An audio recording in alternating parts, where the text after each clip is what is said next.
الرحيم.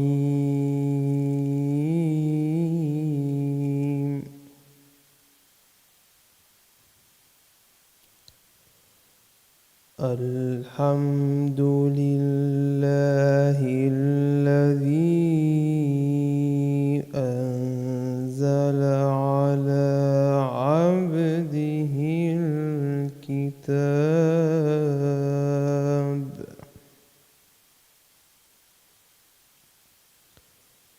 ولم يجعل له عوجا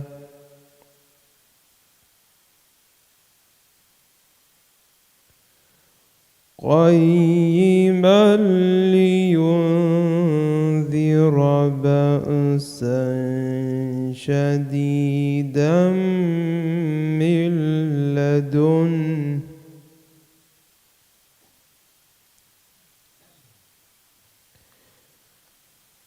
بسم الله الرحمن الرحيم. الحمد لله الذي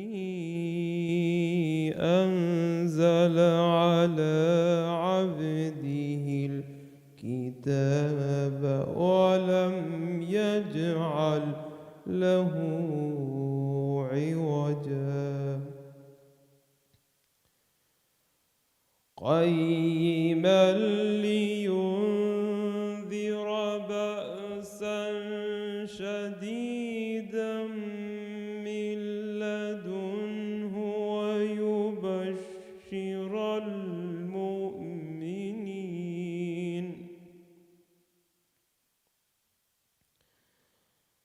ويبشر المؤمنين الذين يعملون الصالحات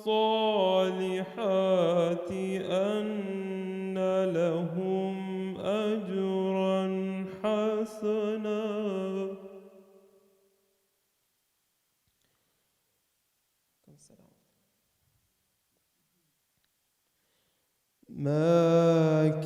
ماكثين فيه أبدا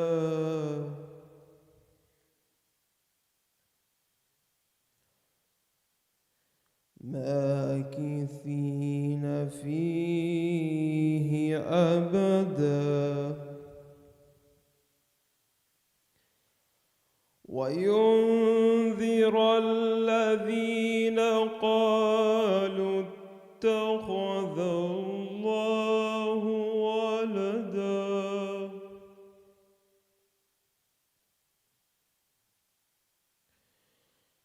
قيما لينذر بأسا شديدا من لدنه ويبشر المؤمنين الذين يعملون الصالحات أن لهم أجرا حسنا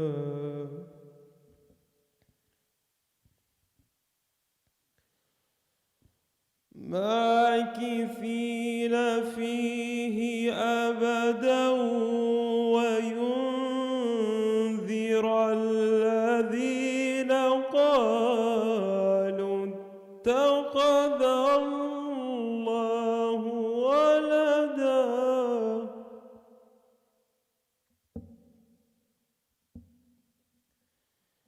ما لهم به من علم ولا لآبائهم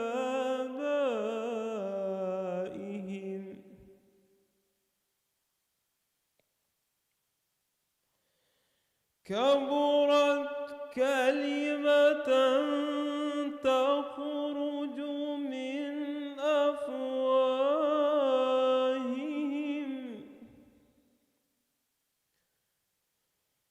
كبرت كلمة تخرج من أفواههم إن يقولون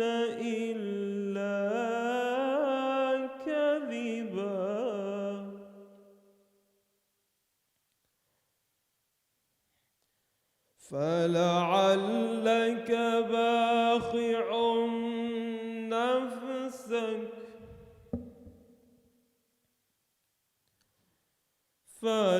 فلعلك باخع نفسك على آثارهم إن لم يؤمنوا بهذا الحديث أسفا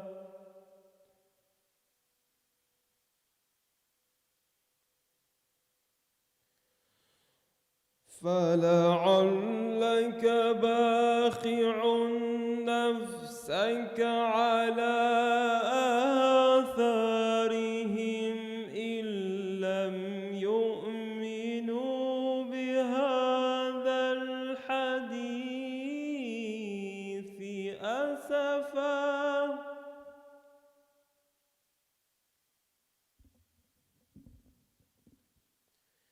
إنا جعلنا ما على الأرض زينة لها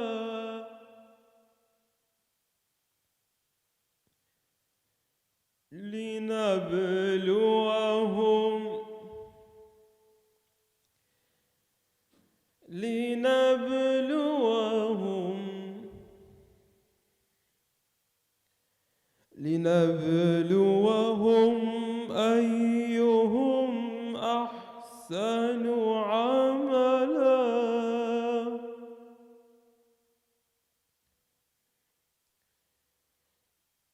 وإنا لجاعلون ما عليها صعيدا جرزا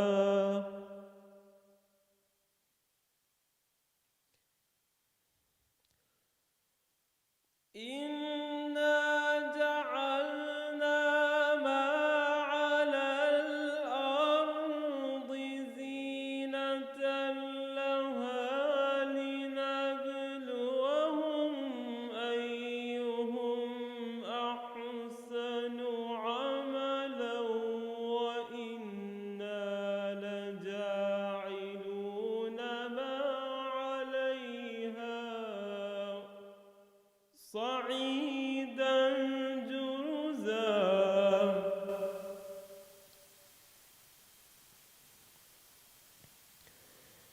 أم حسبت أن أصحاب الكهف والرقيم كانوا من آياتنا عجبا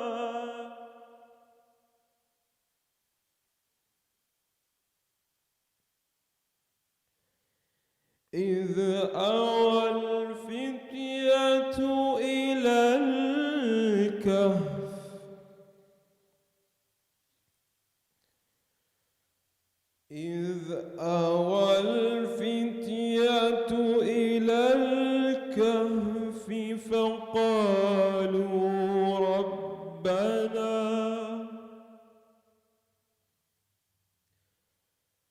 فقالوا ربنا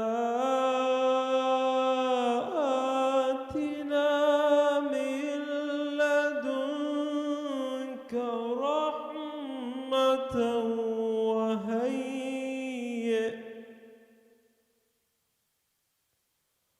وهيئ لنا من أمرنا رشدا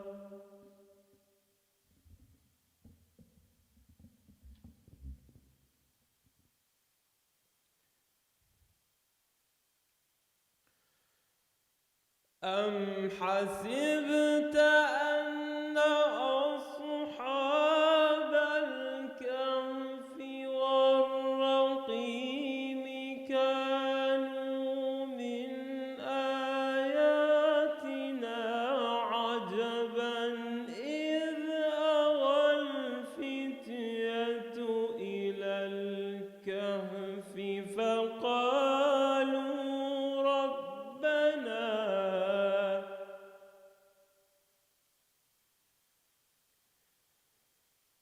فقالوا ربنا آتنا من لدنك رحمة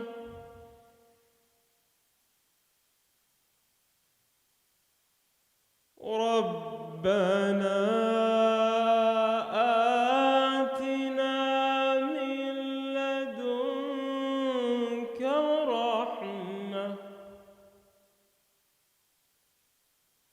وهيئ لنا من أمرنا رشدا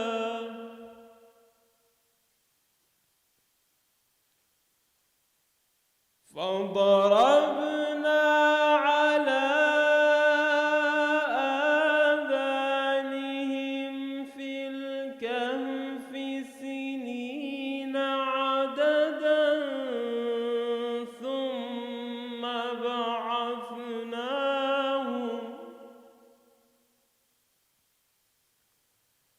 ثم بعثناهم لنعلم أي الحزبين أحصى لما لبثوا أمدا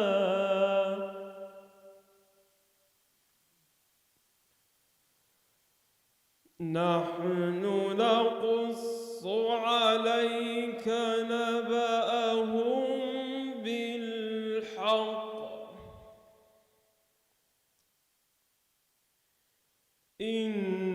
إنهم فتية آمنوا بربهم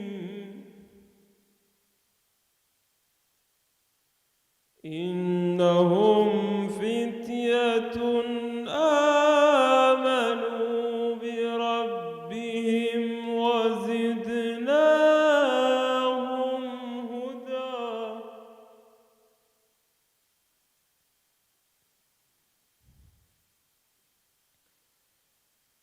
نحن نقص عليك نبأهم بالحق إنهم فتية آمنوا بربهم وزدناهم هدى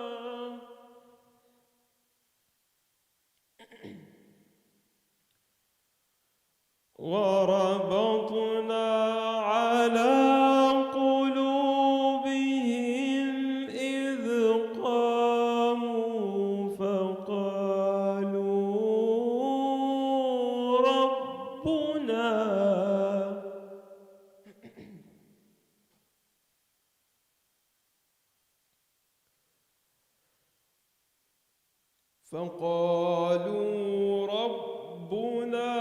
رب السماوات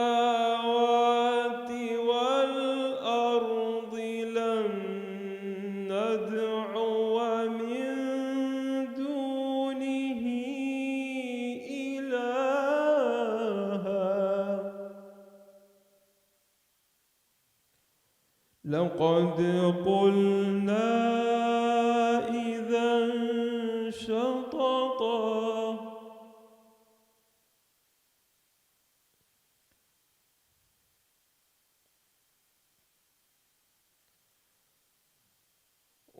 وربطنا على قلوبهم إذ قاموا فقالوا ربنا رب السماوات والأرض لن ندعو من دونه إلها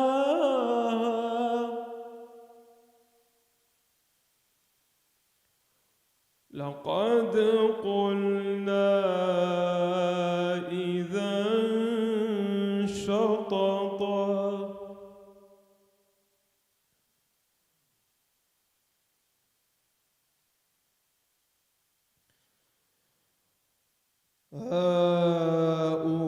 هؤلاء قوم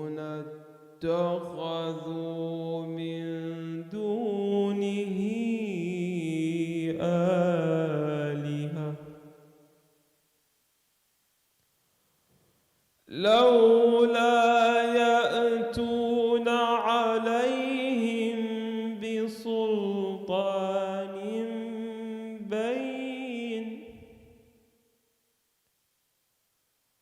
فمن أظلم ممن افترى على الله كذبا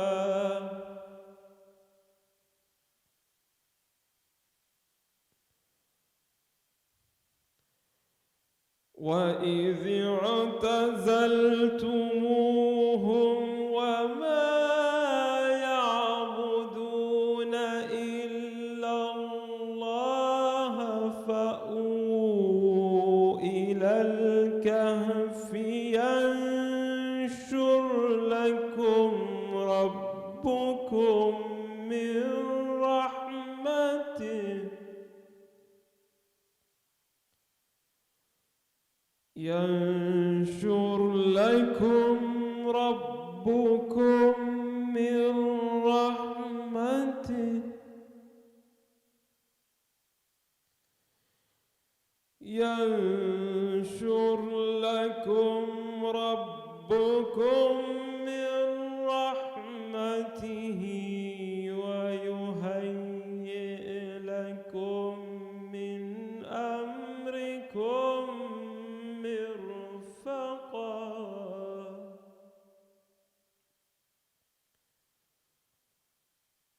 بسم الله الرحمن الرحيم إنا أعطيناك الكوثر فصل لربك وانحر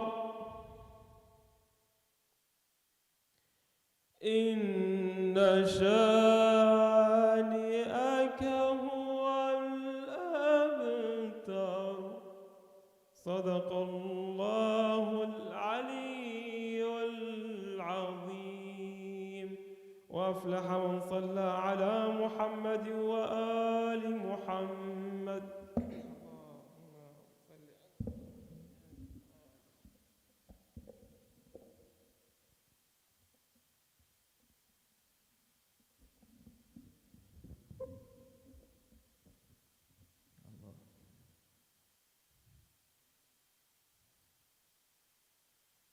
أفلح من صلى على محمد وآل محمد.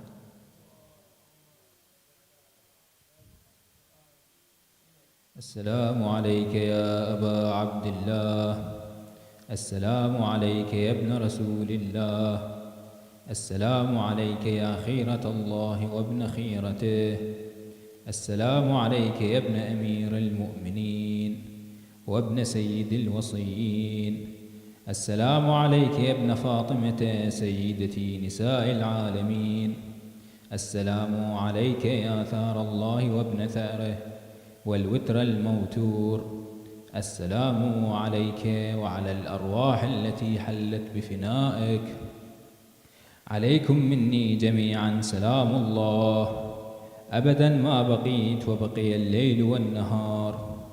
يا أبا عبد الله، لقد عظمت الرزية وجلت وعظمت المصيبة بك علينا وعلى جميع أهل الإسلام، وجلت وعظمت مصيبتك في السماوات على جميع أهل السماوات، فلعن الله أمة أسست أساس الظلم والجور عليكم أهل البيت، ولعن الله أمة دفعتكم عن مقامكم وأزالتكم عن مراتبكم التي رتبكم الله فيها، ولعن الله أمة قتلتكم، ولعن الله الممهدين لهم بالتمكين من قتالكم. برئت إلى الله وإليكم منهم ومن أشياعهم وأتباعهم وأوليائهم. يا أبا عبد الله، إني سلم لمن سالمكم وحرب لمن حاربكم. إلى يوم القيامة. ولعن الله آل زياد وآل مروان، ولعن الله بني أمية قاطبة، ولعن الله ابن مرجانة، ولعن الله عمر بن سعد، ولعن الله شمرا، ولعن الله أمة أسرجت وألجمت وتنقبت لقتالك. بأبي أنت وأمي لقد عظم مصابي بك، فأسأل الله الذي أكرم مقامك وأكرمني بك أن يرزقني طلب ثأرك مع إمام منصور من أهل بيت محمد صلى الله عليه وآله. اللهم اجعلني عندك وجيها بالحسين عليه السلام في الدنيا والآخرة. يا أبا عبد الله، إني أتقرب إلى الله وإلى رسوله وإلى أمير المؤمنين وإلى فاطمة وإلى الحسن وإليك بموالاتك وبالبراءة ممن قاتلك ونصب لك الحرب، وبالبراءة ممن أسس أساس الظلم والجور عليكم، وأبرأ إلى الله وإلى رسوله ممن أسس أساس ذلك وبنى عليه بنيانه وجرى في ظلمه وجوره عليكم وعلى أشياعكم. برئت إلى الله وإليكم منهم، وأتقرب إلى الله ثم إليكم بموالاتكم وموالاة وليكم، وبالبراءة من أعدائكم والناصبين لكم الحرب، وبالبراءة من أشياعهم وأتباعهم. إني سلم لمن سالمكم، وحرب لمن حاربكم، وولي لمن والاكم، وعدو لمن عاداكم. فأسأل الله الذي أكرمني بمعرفتكم ومعرفة أوليائكم ورزقني البراءة من أعدائكم أن يجعلني معكم في الدنيا والآخرة، وأن يثبت لي عندكم قدم صدق في الدنيا والآخرة. وأسأله أن يبلغني المقام المحمود لكم عند الله، وأن يرزقني طلب ثأري مع إمام هدى ظاهر ناطق بالحق منكم. وأسأل الله بحقكم وبالشأن الذي لكم عنده أن يعطيني بمصابي بكم أفضل ما يعطي مصابا بمصيبته، مصيبة ما أعظمها وأعظم رزيتها في الإسلام وفي جميع السماوات والأرض. اللهم اجعلني في مقامي هذا ممن تناله منك صلوات ورحمة ومغفرة.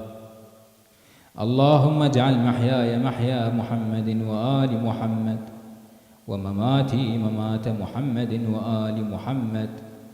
اللهم إن هذا يوم تبركت به بنو أمية وابن آكلة الأكباد اللعين ابن اللعين، على لسانك ولسان نبيك صلى الله عليه وآله في كل موطن وموقف وقف فيه نبيك صلى الله عليه وآله. اللهم لعن أبا سفيان ومعاوية ويزيد بن معاوية، عليهم منك اللعنة أبد الآبدين. وهذا يوم فرحت به آل زياد وآل مروان بقتلهم الحسين صلوات الله عليه. اللهم فضاعف عليهم اللعن منك والعذاب الأليم. اللهم إني أتقرب إليك في هذا اليوم وفي موقفي هذا وأيام حياتي بالبراءة منهم واللعنة عليهم وبالموالاة لنبيك وآل نبيك عليه وعليه السلام. اللهم لعن أول ظالم ظلم حق محمد وآل محمد وآخر تابع له على ذلك.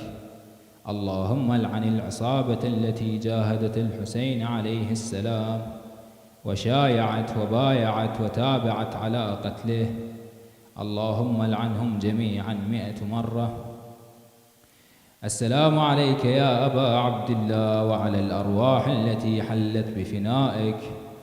عليك مني سلام الله أبدا ما بقيت، وبقي الليل والنهار، ولا جعله الله آخر العهد مني لزيارتكم. السلام على الحسين وعلى علي بن الحسين وعلى أولاد الحسين وعلى أصحاب الحسين. اللهم خص أنت أول ظالم باللعن مني، وابدأ به أولا ثم العن الثاني والثالث والرابع. اللهم العن يزيد خامسا، والعن عبيد الله بن زياد وابن مرجانة وعمر بن سعد وشمرا وآل أبي سفيان وآل زياد وآل مروان إلى يوم القيامة. سجدة.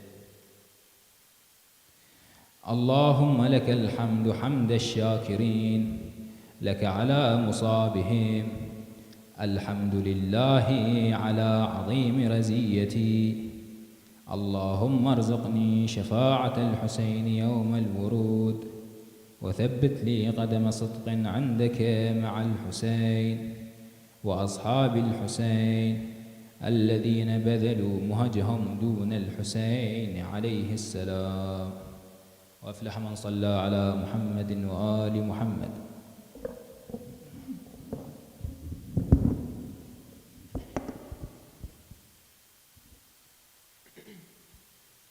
السلام عليك يا أبا عبد الله وعلى الأرواح التي حلت بفنائك.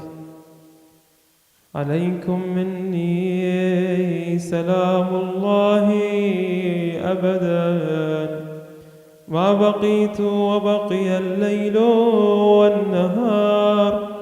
السلام على الحسين وعلى علي بن الحسين وعلى أولاده الحسين وعلى أصحاب الحسين وعلى أبي الفضل العباس وعلى الحوراء زينب. إن كان عندك عبرة تجريها فانزل بأرض الطاف كي نسقيها، فعسى نبل بها مضاجع صفوة ما بلت الأكباد من جاريها.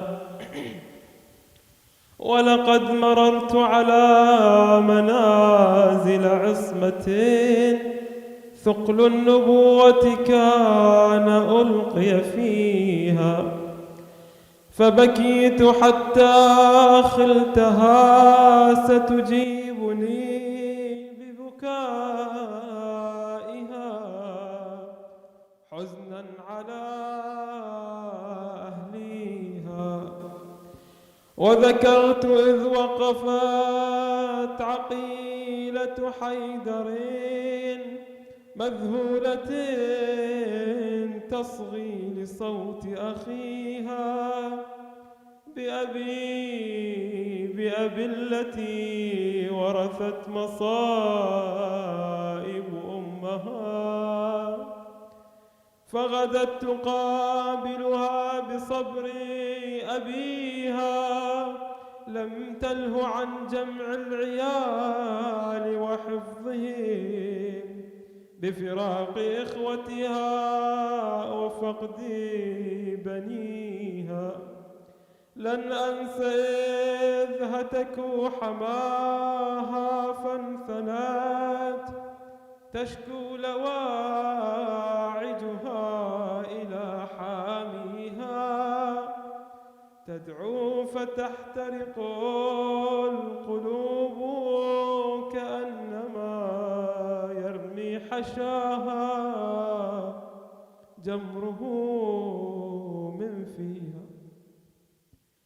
هذه نساؤك من يكون إذا سرت بالأسر سائقها ومن حاديها، أيسوقها زجر بضرب متونها، والشمر يحدوها بسب أبيها. عجبا لها بالأمس أنت تصونها، واليوم آل أمية تبديها. حسرى وعز عليك إن لم يتركوا لك من ثيابك ساترا يكفيها، وسروا برأسك في القنا وقلوبها تسمو إليه ووجدها يضنيها. إن أخروه شجاه رؤية حالها، أو قدموه فحاله يشجيها. إنا لله وإنا إليه راجعون. وأفلح من صلى على محمد وآل محمد.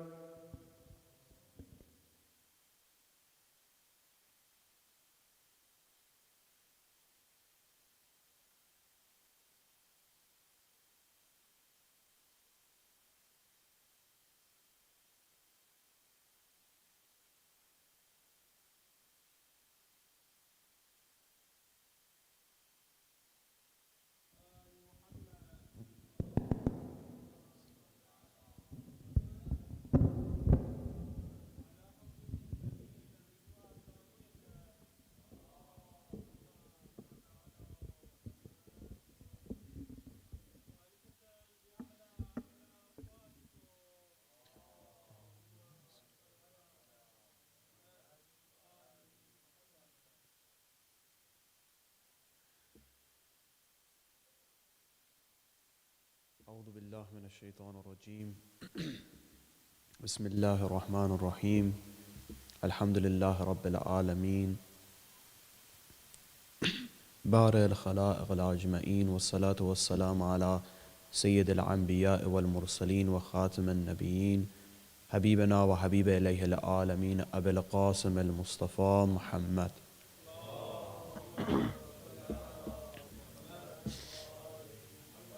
وعلى طيبين الطاهرين معصومين، ولا سيما بقية الله في الأرضين، ولأن الدائم إلى أعدائهم أجمعين إلى يوم الدين. Assalamu alaikum to the esteemed brothers and sisters. May Abu Abdullah al-Hussein and Allah Azza wa Jal have accepted your prayers, your mourning for Abu Abdullah al-Hussein in these glorious nights. And may inshallah these majalis and this gathering bring about the coming of our Imam, and inshallah may it cause that every one of us and every of our children and our children's children may be the closest companions of the Imam. May inshallah they be like the person that we want to speak about tonight, like Habib ibn Mazahir, how he was to the Imam, how he was personally called to come and give his life for Abu Abdullah al-Hussein. Inshallah that we can be the same. However, brothers and sisters, it's not an easy task. It's not easy to be like Habib ibn Mazahir. It's not easy to be like Salman. It's not easy to be like Miqdad. It is not easy to be like these individuals. It's extremely hard. And of course we know this.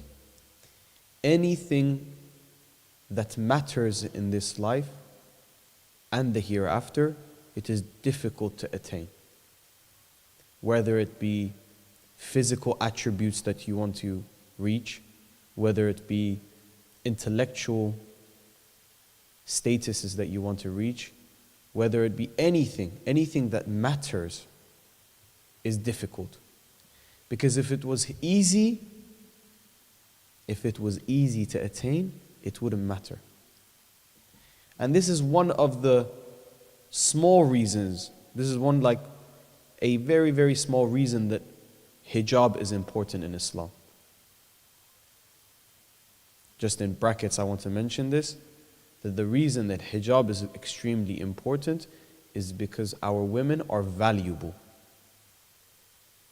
They're not for everyone to see. They're not for the public eye. They're valuable, they matter. Something that matters, you do not see everyone being able to see it and everyone having access to that valuable thing.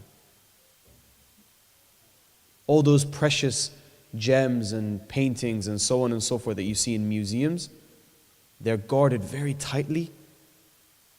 They're very hard to access. Some of them are behind bulletproof glasses and they're in a vacuum seal. Many of them. That they're very important artifacts. The more important it is, the more security there is for that artifact. The more it's well guarded, the harder it is for you to see. One of the biggest libraries that we have, as by libraries I mean the biggest library that has the most amounts of handwritten books, is the Mar'ashi Najafi library in Qom. It's near the Haram of Bibi Ma'suma alayhi salam, and it's many stories under the ground. Even the access to the first level, which are the normal books, you need to be a scholar.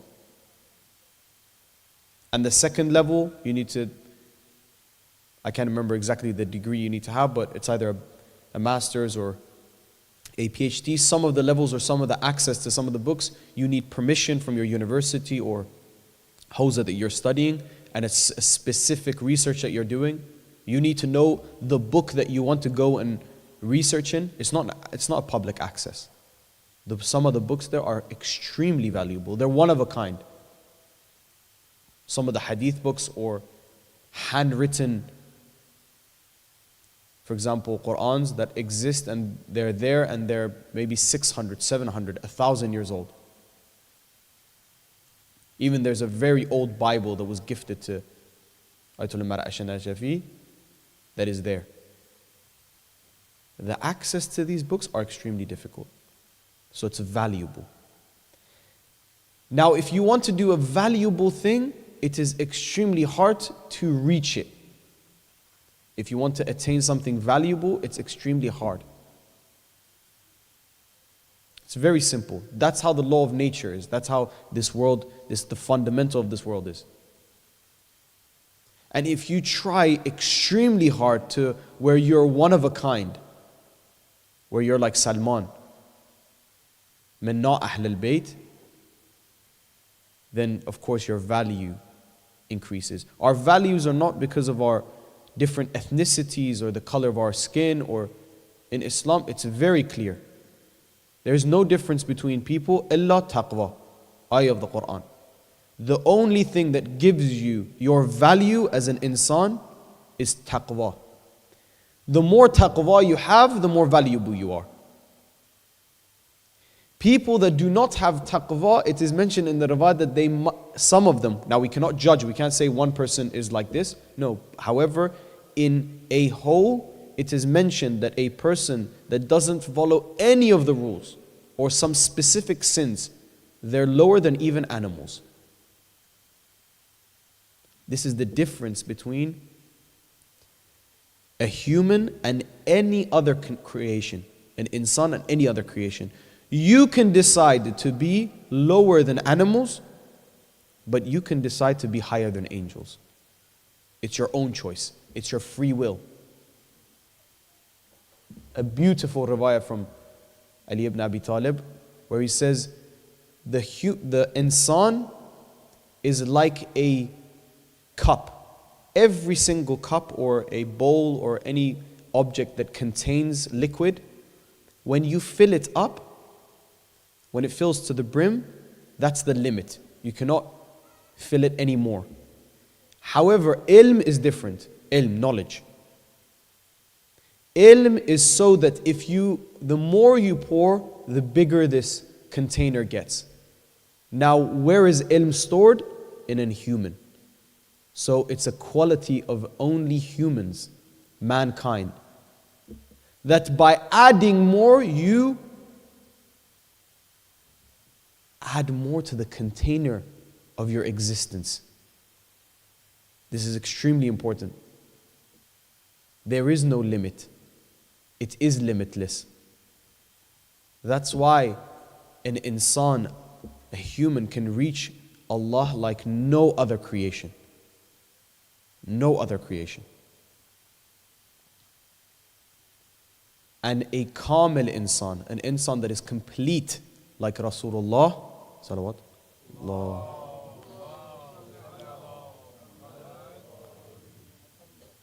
reaches a point where in the hadith of Mi'raj, where Hazrat Jibreel is with the Prophet throughout the journey, when he gets to the 7th heaven,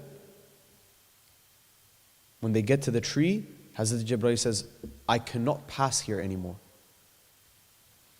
And the way that it's explained, Hazrat Jibreel says, if I pass from this tree, my wings will catch on fire.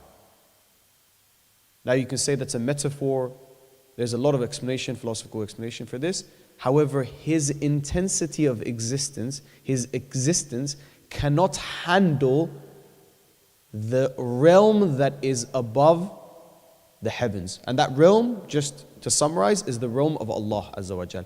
They've left the realm of creation and they're entering the realm of the Creator. And again, when we say the realm of the Creator, that does not mean that Allah does not exist in this realm. He does.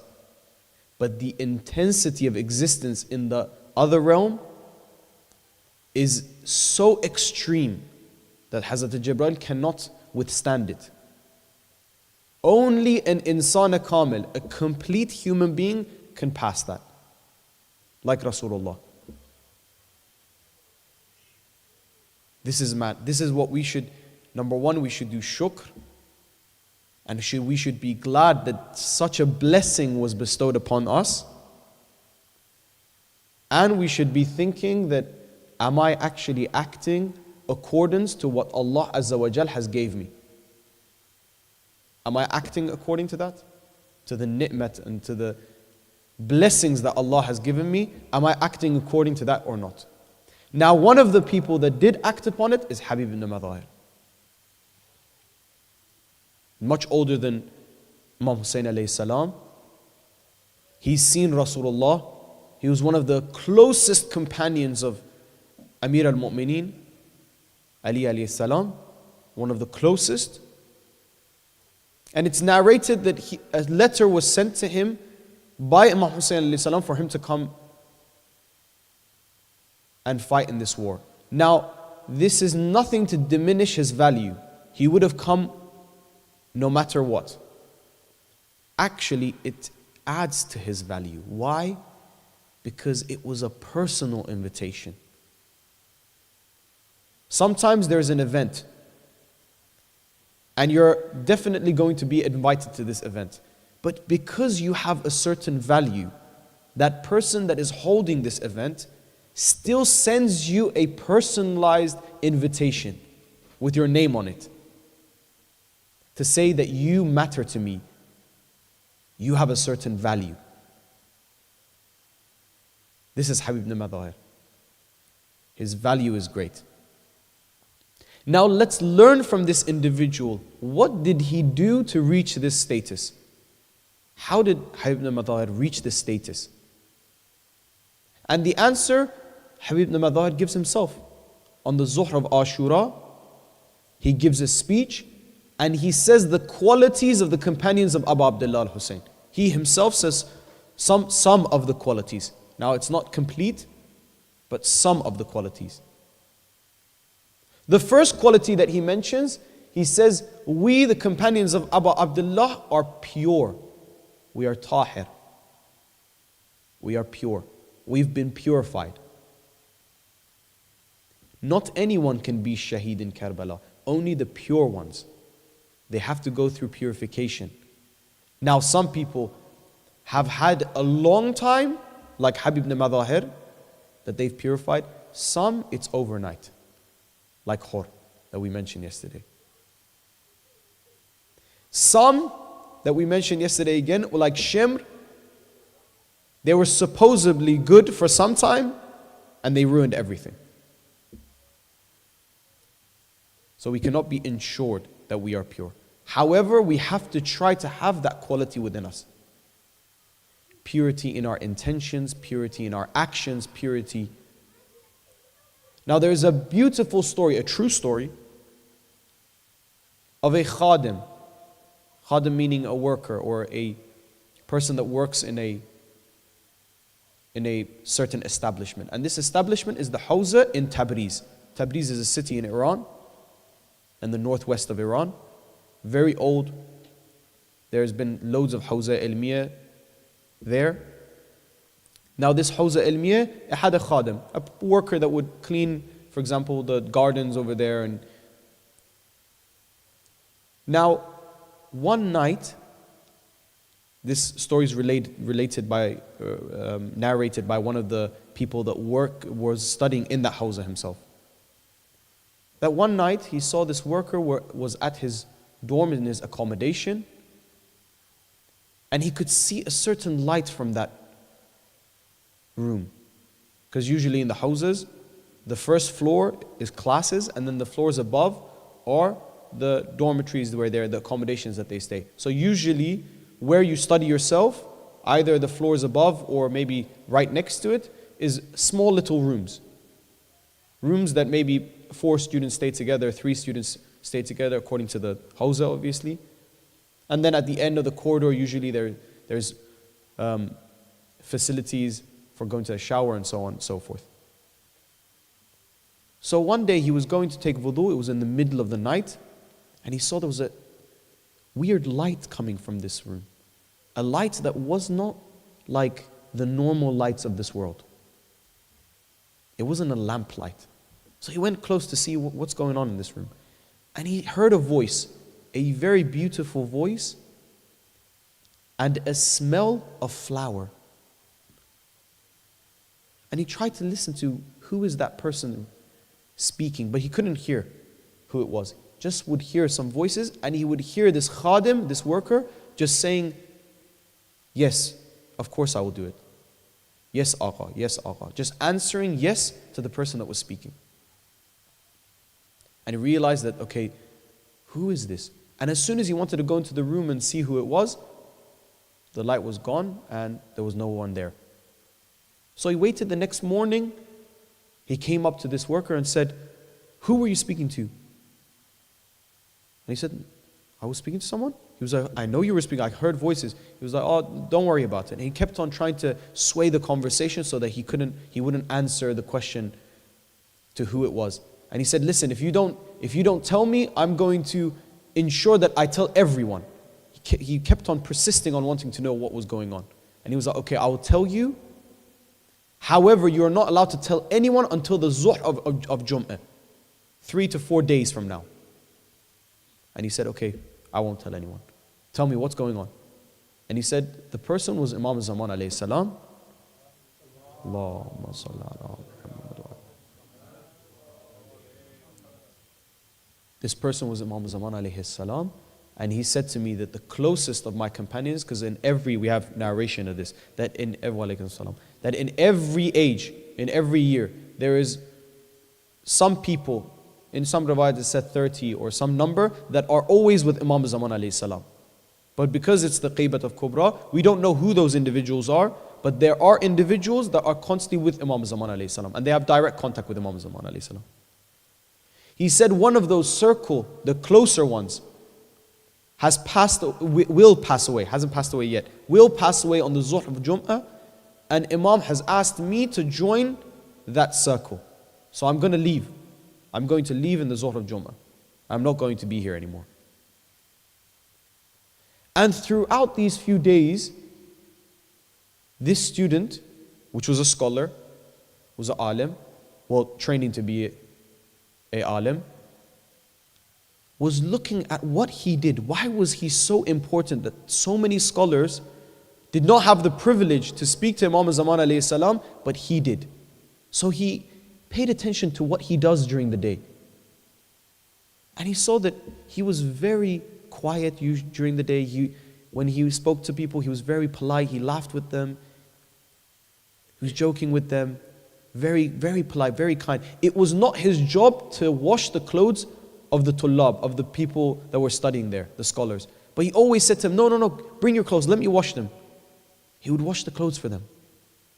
By hand. Obviously, back then there was no washing machine, because this story is quite some time ago. He would wash their clothes by hand. He would say to them, I'm going to the shops, do you need anything? Do you need some bread? Do you need some cheese?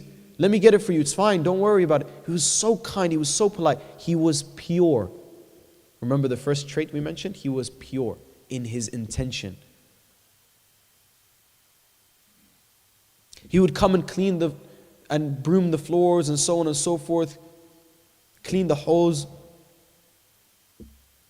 Until the Zuhr of Jum'ah, he kept on having an eye on him until he saw that he took a few steps in the courtyard of the Hawza, and then he was not seen again. And no one saw him after that. That's when he started shouting everywhere to all the students, listen, you don't know what happened, this is what happened.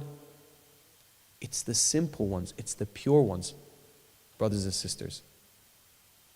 Another famous story about a person in a bazaar, in a shopping center, these old styled shopping centers, that he was a locksmith.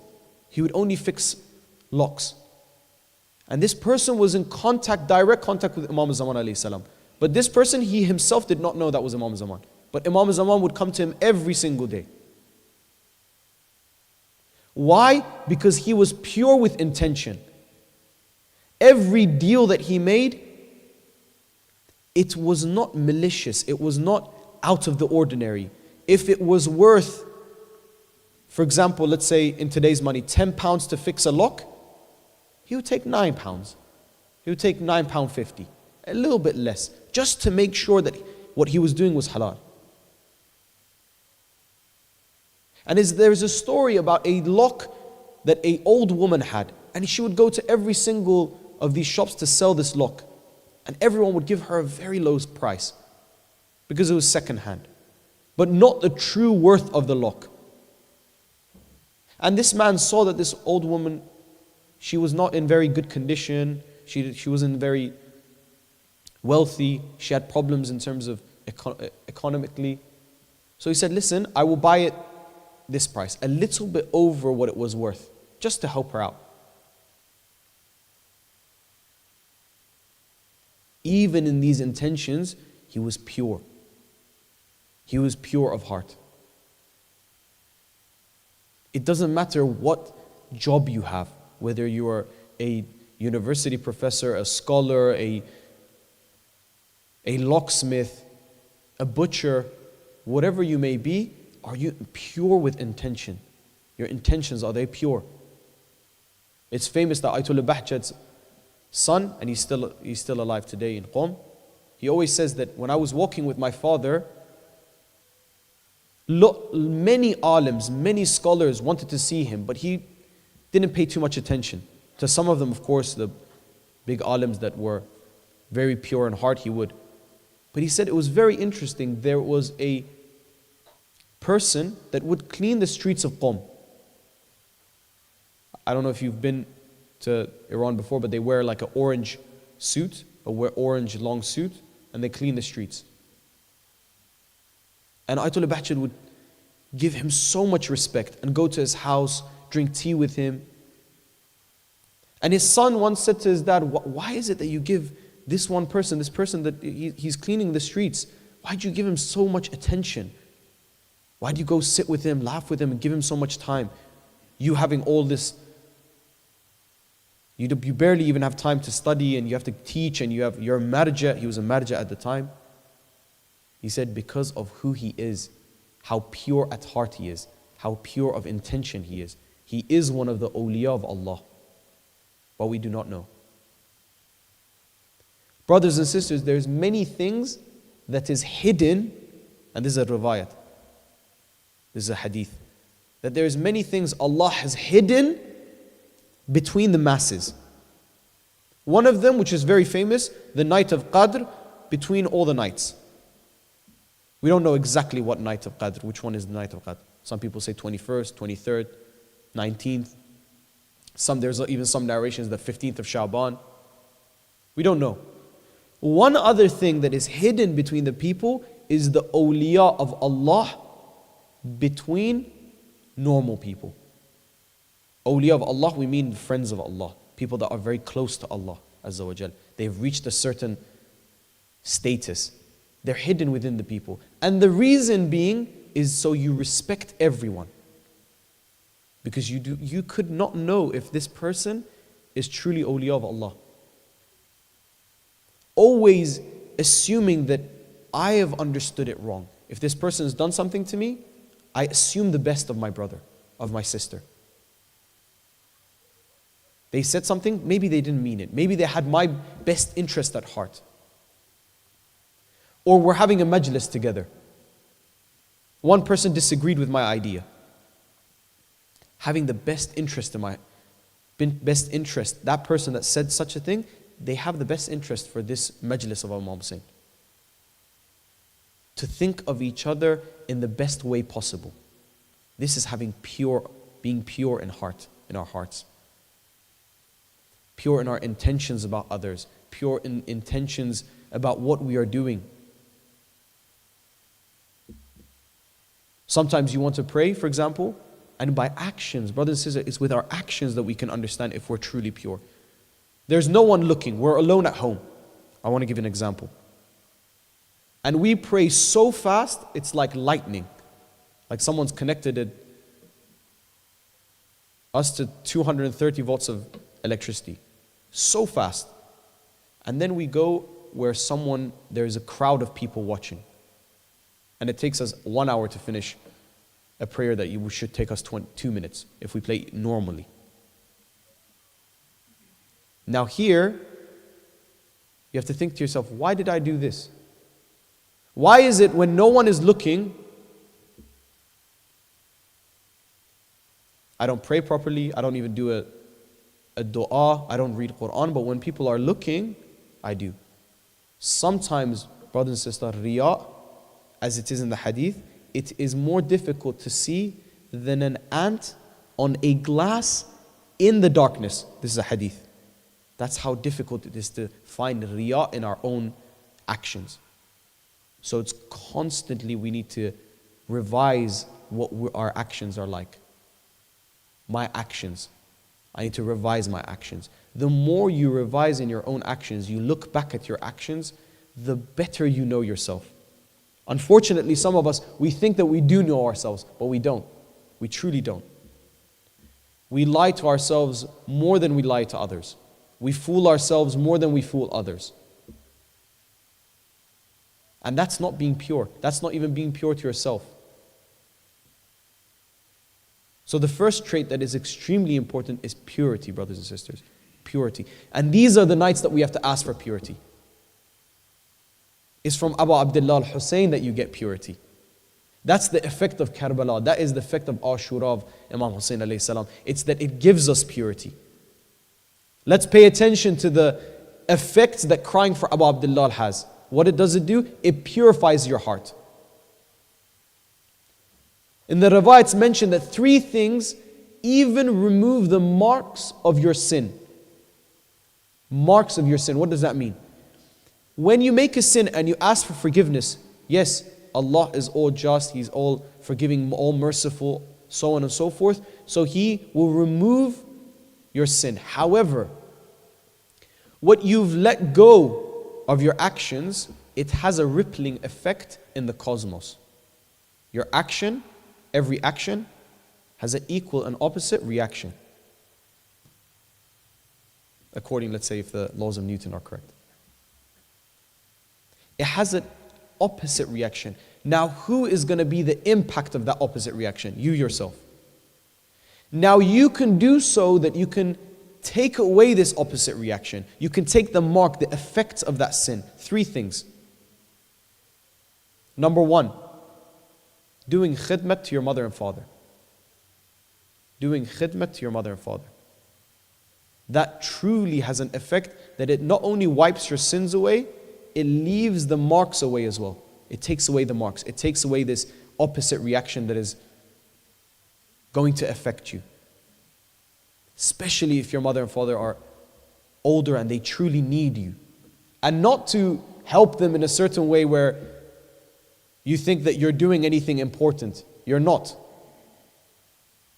Imam Sadiq alayhi salam says, Imam Sajjad alayhi salam, says, if you give everything you have for your mother, it is not even one drop of milk that she gave to you during breastfeeding. Everything you have. Because the way that you are giving to her and the way that with the love that she gave to you is completely different. Intention is extremely different. The way that you should act to your father and your mother when you're giving khidmat, when you're doing something for them, is as if a servant. It's my duty to do this. Not that I'm doing minnat that I'm doing this. No, it is my duty. I have my head down, my neck to the side when I'm helping my mother and father.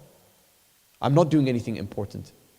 Everything that I do, it's still not going to be enough for the things that they've done for me. In this manner. Another thing, the second that removes marks is reading Quran. Constant reading. And by constant, I don't mean from night to day.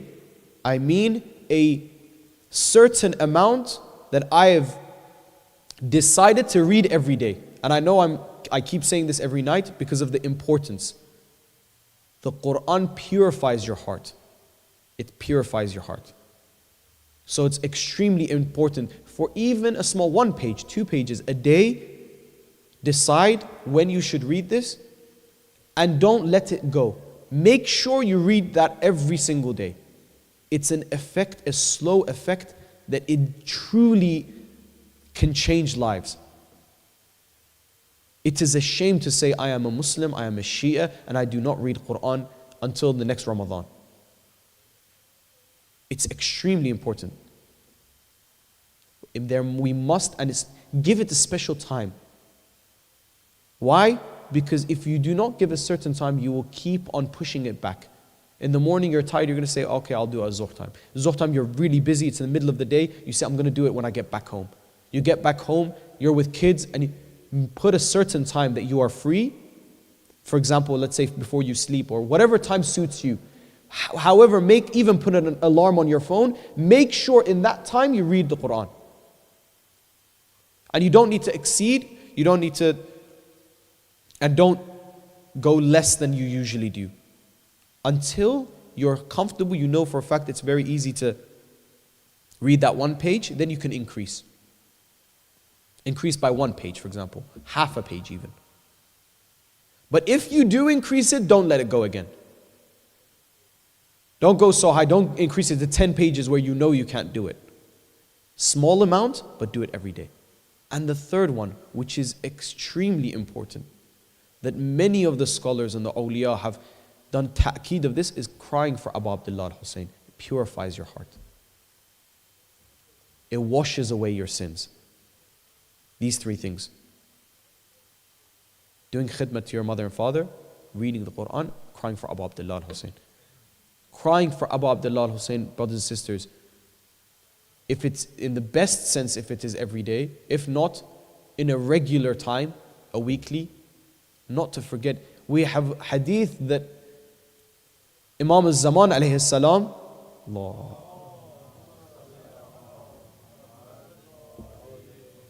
every morning cries tears of blood for Abu Abdullah al-Hussein. Cries tears of blood for Abu Abdullah al-Hussein. And this is Imam al-Zaman alayhi salam, the purest of the pure. So inshallah, in this majlis, we have to ask Abu Abdullah al-Hussein to purify our hearts. The second characteristic that Habib ibn Madahir mentions is that we are of hujjat. We have the Imam. We have hujjat on our side. As in, we are after truth. We are after haqq. We are after truth. The right side of justice. This is extremely important. We are with our Imam. In every situation that is going to happen throughout the years, you have to look of where justice is and stand there, no matter how difficult it is. If I want to give a good example today, is qadr. The way that they justify the killing of innocent people, it's mind-boggling, honestly. The way they justify it. We are supposed to be with haqq, with hujjat. We cannot idly stand by or be even afraid. Unfortunately, in some situations, because of our own gain and sometimes false fears that we have, we do not stand against tyranny. We do not stand against true evil. And sometimes it is that non-Muslims and non-believers, they stand with haqq, they stand with justice better than we do. And honestly, I saw this time with Gaza, how so many people defended it and saw the truth. After many years, brothers and sisters, it was an event that you could differentiate between the evils of this world and the good of this world. Me, myself, many people that I followed on different medias and different, for example, podcasts that I would listen to learn about, for example, Christianity and other things. Some people that were theologians, people that were academic, that some of the things that I listened to, it was very good, very in line with Islam. Some of their teachings. They weren't Muslim, but it was very in line. When it got to this tragedy, this genocide of Gaza, I saw how they shifted and how they twisted their beliefs in a way to coincide with the genocide that is going on with Gaza, to justify it in some way. As if there is a way to justify it. It's ridiculous. Either they've been paid off, it's money. As we know, money shifts many people, as it did in Karbala. How many of the heads of Kufa were shifted because of the money of Yazid? How so many of them, because of the wheat of Ray, they forgot Imam Hussein alayhi salam. How so many of them were paid off just to not come to the war, just not to come to the battle. Wa alaikum salam. So unfortunately, money has a lot of power in these people's hearts. But if a person is like Habib ibn Madahir, they're with hujjat. They look at their imam, and just like the riwayah that we read yesterday, they orbit their imam. They look where their imam is after, and they exactly follow in their footsteps. Just how Amir al-Mu'mineen followed the footsteps of Rasulullah in its exact where he would put a step, Amir al-Mu'mineen would put this foot exactly where the Prophet would put his foot. And let's pay attention to some of the hadith, brothers and sisters.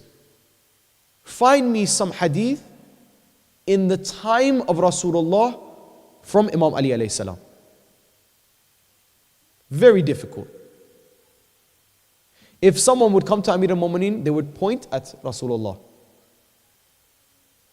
Find me a hadith from Imam Hassan alayhi salam in the time of Imam Ali alayhi salam, when he was the Imam. Very difficult. Where would Imam Hassan alayhi salam point to? Imam Ali alayhi salam. Hujjat, they are with their Imam. They put their foot exactly where their Imam would put their foot. Find me a hadith from Imam Hussein alayhi salam in the time of Imam Hassan alayhi salam. Very difficult. Non-existent. Close to non-existent. Because of course, there's different attributes. Not that they're guiding a person, because they would always point towards the Imam of the time. Hujjat, it's extremely important. The third characteristic, the third trait that is extremely important in a believer, a follower of Imam Hussein alayhi salam that Habib ibn Madahir mentions is a person that follows their ahd, their oath. They keep their oath. They are with their oath.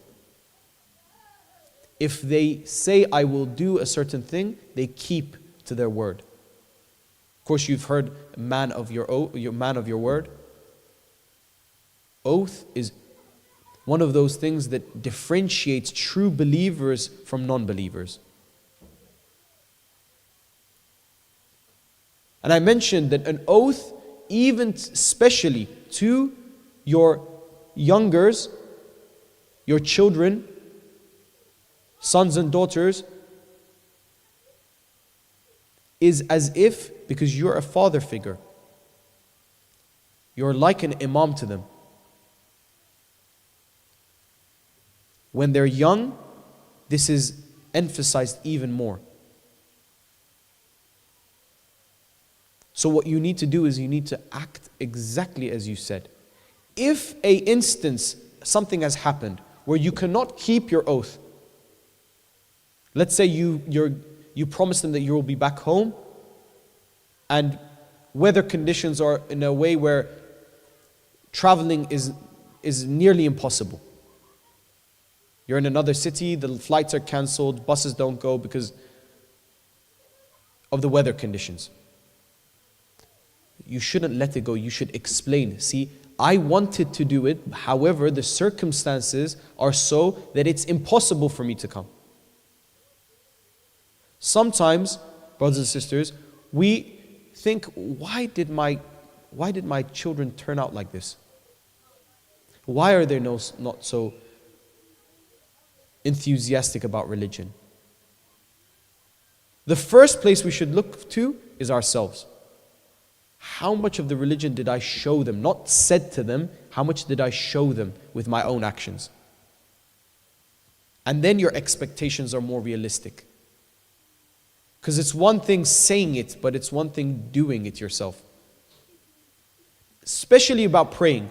There's no need for you to say to them, pray. Just pray. You pray on time. Not in a corner, no. Pray in the middle of the house where they see you. Ask them if they want to join you. Pray as a family. And see the effects. Especially somewhere like Aberdeen where the communities are very small. It's not a very big city. You can have more of an effect on your kids than other cities. For example, like London. The argument could be made that it would be easier here. You can have more of a family effect. Going back to the point of oath, the oath that they kept with their imam was extremely important. Because they swore the oath to be with their imam. Habib ibn Madahir kept that. To his last moment, his last breath, he kept it. The fourth trait, the fourth characteristic is patience, sabr. Now, patience is an interesting trait.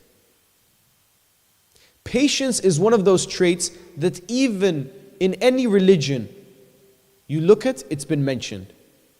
Outside of religion, I'm not sure if you guys have seen this, in many of these speakers and these motivational speakers, whether it be online and so on and so forth, many of them mention patience as a way to reach success.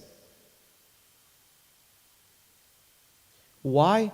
Because patience is exactly the opposite of acting too quick. When you have patience, brothers and sisters, you sit back a bit, you think, so you have number one, you have time to think. You think it over. What's happening in this horizon? These events, you unfold the events. That's number one. Number two, you think about what reaction I want to have to these events. So every single obstacle you see, every single way that you should approach the problem, you see.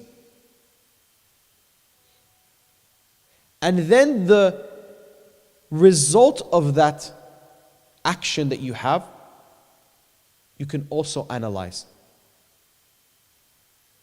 This is what patience is.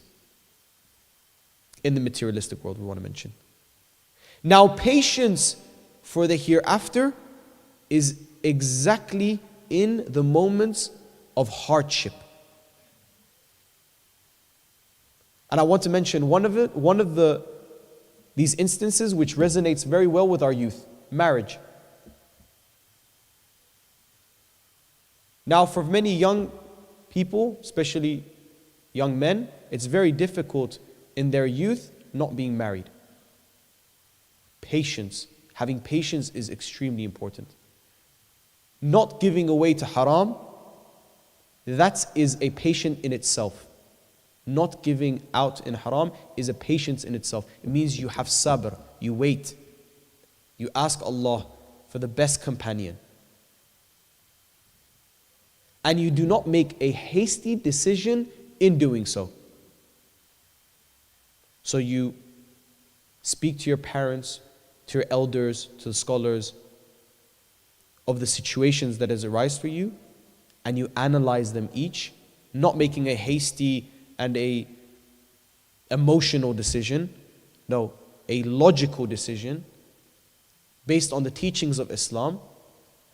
And in doing so, you have patience, because sometimes, in some circumstances, some of the brothers and even sisters, the environment is not ready yet for them. Either they haven't found someone, or maybe they have, but in terms of economically, they're not ready yet, which shouldn't be a reason, to be honest. Allah will provide. Or they have other family issues that they can't at the moment. Having sabr, having patience, and asking Allah Azza wa Jal to help you in your endeavor, to find you the best of people. Person, I should say.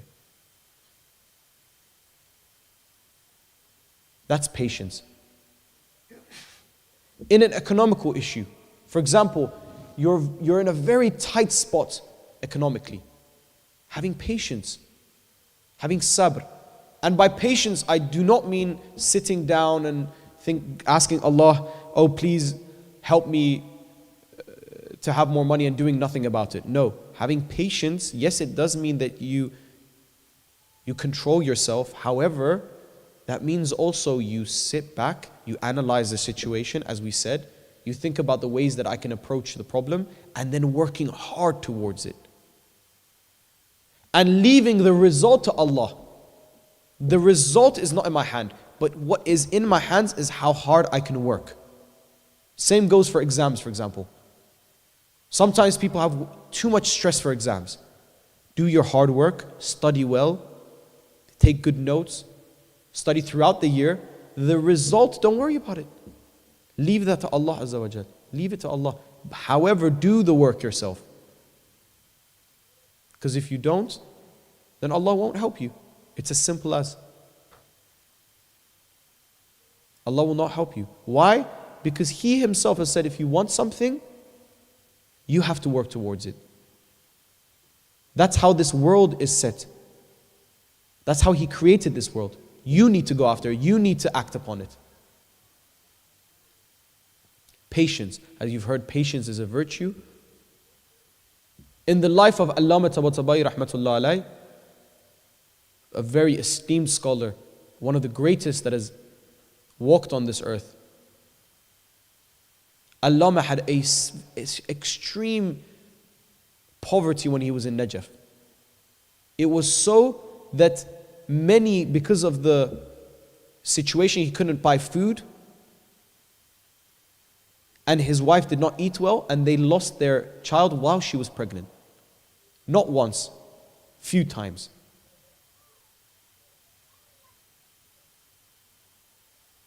That's the state that they were in. But yet still he had sabr. Yet he still had patience.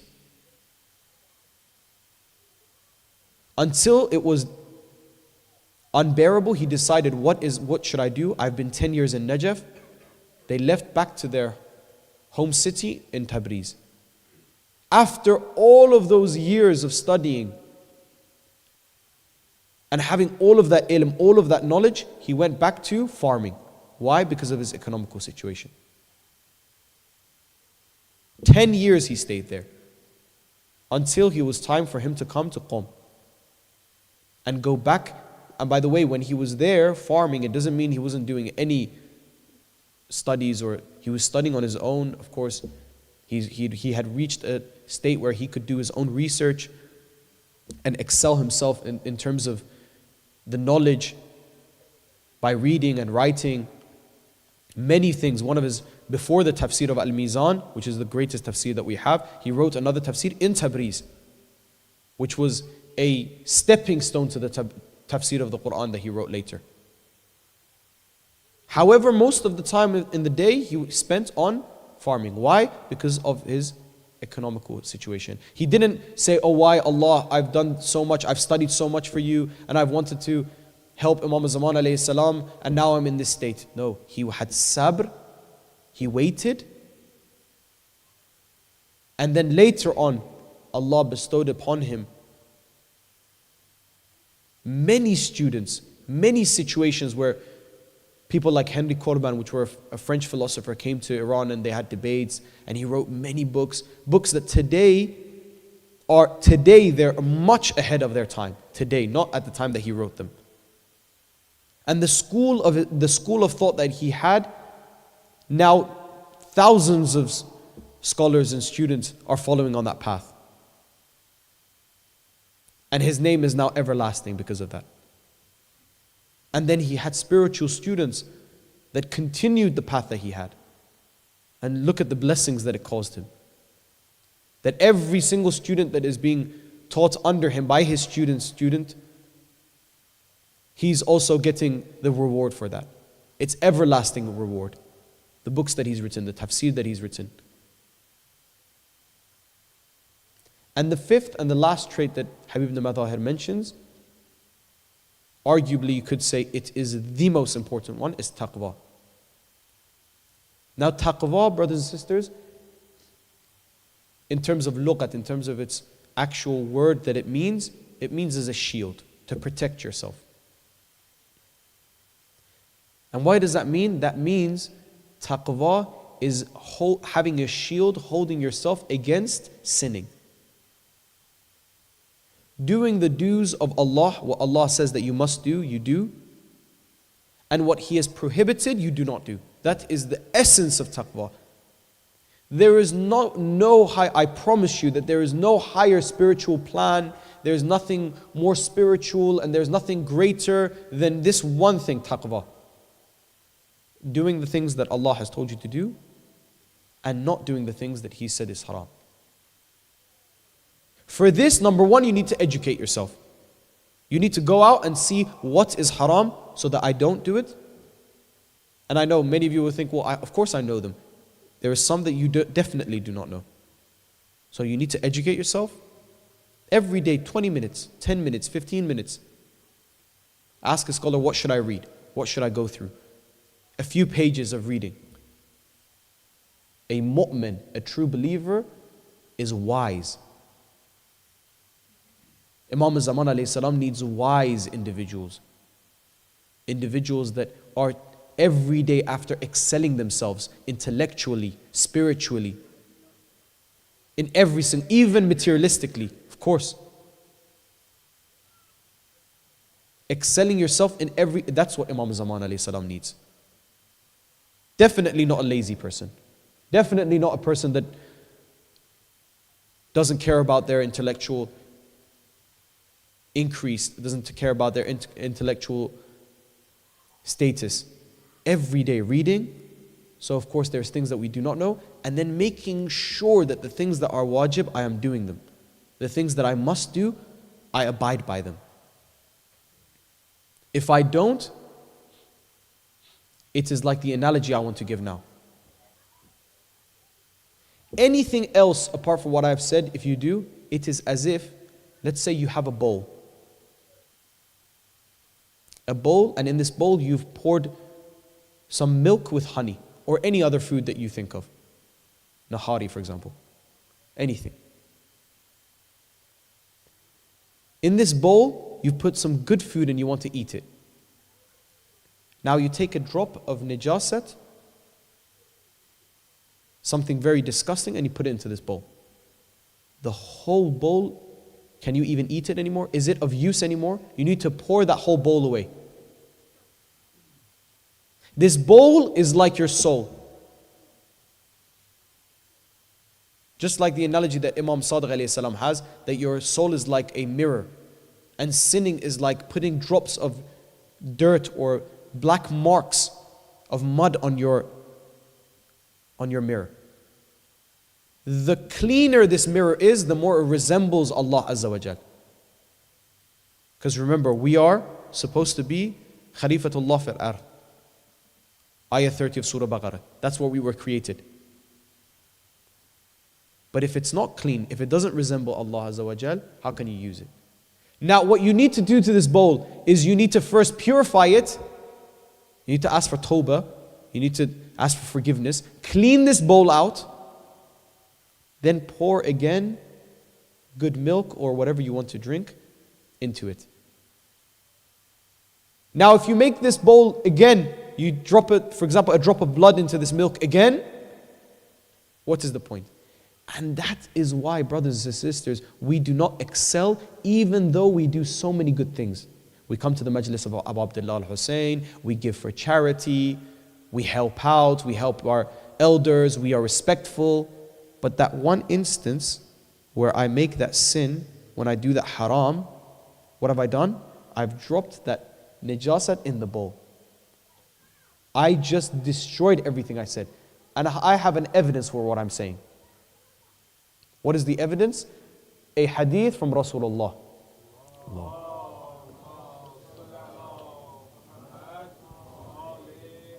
Where Rasulullah says, for every subhanallah that you say, Allah will plant a tree for you in heaven. One of the believers comes to Rasulullah and says, subhanallah. Oh Rasulullah, that means we have many trees, woods, trees upon trees in Jannah. And Rasulullah says to him, no, you don't. Because with your a'mal, after you say that subhanallah, you burn all of these trees. So let's not be too happy with the a'mal that we're doing. One of the most important things is that I take away sinning in my life. Because if na'uzu billah, I sin, I am just ruining everything that I've done. This wrong ideology, brothers and sisters, that it is like a scale where when you go to the hereafter, they will put your good deeds in one side and the bad deeds on the other side, and which one was weighed more. This is the wrong ideology to have. It's not like that at all. Just in the same way that we have in the Quran, that if you do tawbah, all the bad things that you have done, Allah will change them to hasanat, to good deeds, and give it to you. So how much has that scale turned? When you make bad deeds, when you sin, it is as if you've destroyed all of that. You're ruining that.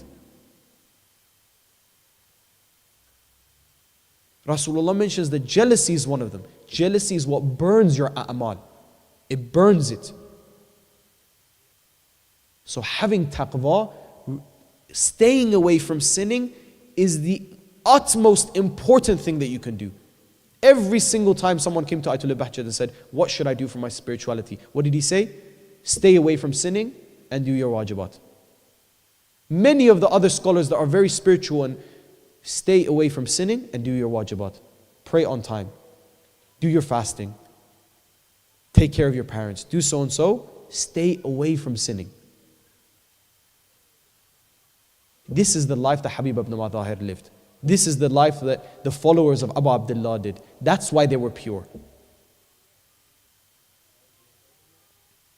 Inshallah, that we also can follow in their footsteps, and we also can be of the pure ones.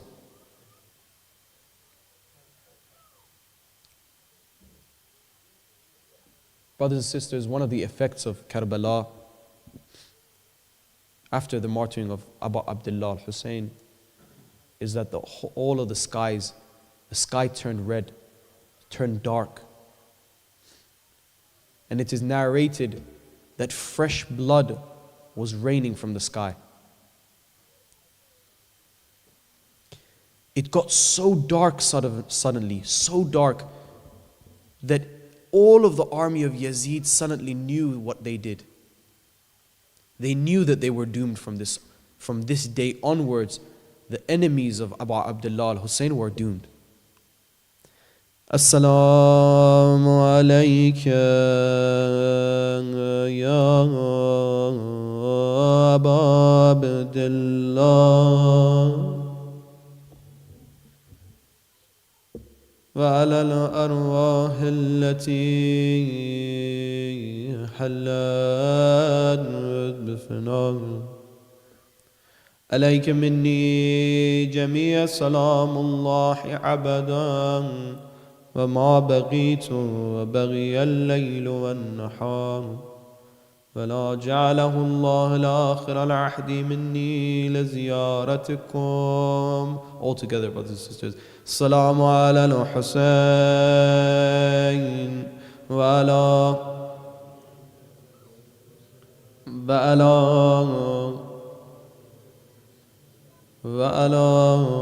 أصحاب الحسين.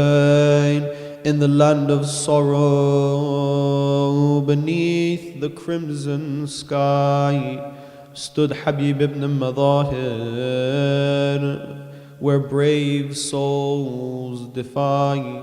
Kerbala's winds whispered tales of pain, of loyalty, of love, and blood's crimson stain. He stood firm for Hussein,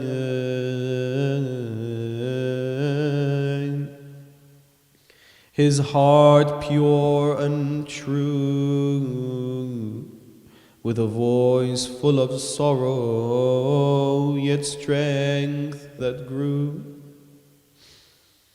An old friend to the noble, with a bond in faith, he chose the path of sacrifice, embrace with faith. Amidst the sands of Karbala, where martyrs lie, Habib's eyes saw the children, their innocent fray, their thirst, their cries like daggers in the night. Yet he stood unyielding, a beacon of light. With every step he carried weight of despair. The cries of Zainab, the orphan's silent prayer. In the face of Yazid's tyranny, he would not bend for Hussein. The struggles found no end. The moon kept her tears of silver. The stars dimmed their glow as Habib fell in Karbala, where true martyrs go. His blood mingled with the sands of Karbala. Brothers and sisters, this was the testament of his love to Abu Abdullah al-Hussein as his blood was flowing through the sands of Karbala. An angel now in heaven watching from above. Oh Habib, brave warrior, your tale will endure in the hearts of the faithful. Your spirit will remain pure. Karbala remembers your sacrifice and pain in the garden of Shuhada. Forever you will remain. سيعلم الذين ظلموا أي منقلب ينقلبون. باسمك العظيم الأعظم أجل الأكرم بك يا الله يا الله. صلوات محمد وعلى محمد.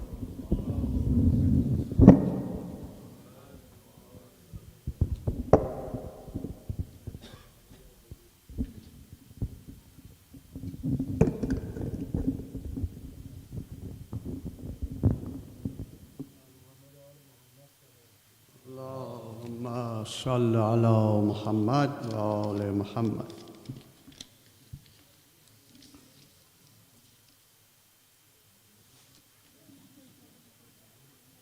بر خاتم بیا محمد صلوات. صل على محمد وآل محمد. As Reverend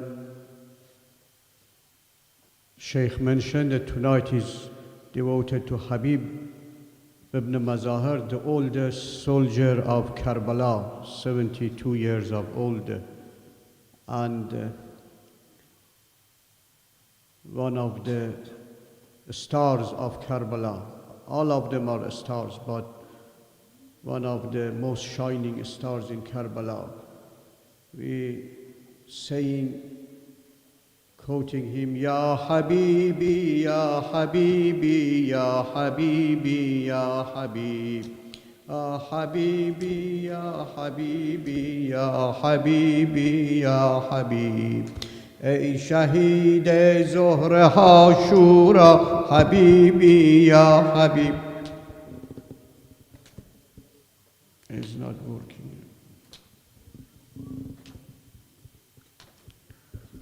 ای شهید زهره عاشورا حبیبی، اجر تو با مادرم زهرا حبیبی.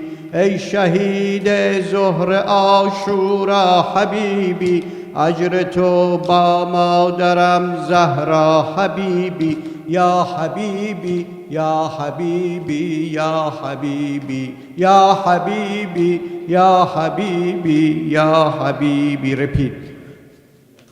یا حبیبی یا حبیبی یا حبیبی یا حبیبی حبیبی یا حبیب یا حبیبی. ای عدالت چهره از خون خضابت، ای عدالت چهره از خون خضابت. من حبیب کربلا کردم خطابت، من حبیب کربلا کردم خطابت. عشق جانان برده از کف صبر و تابت، عشق جانان برده از کف صبر و تابت.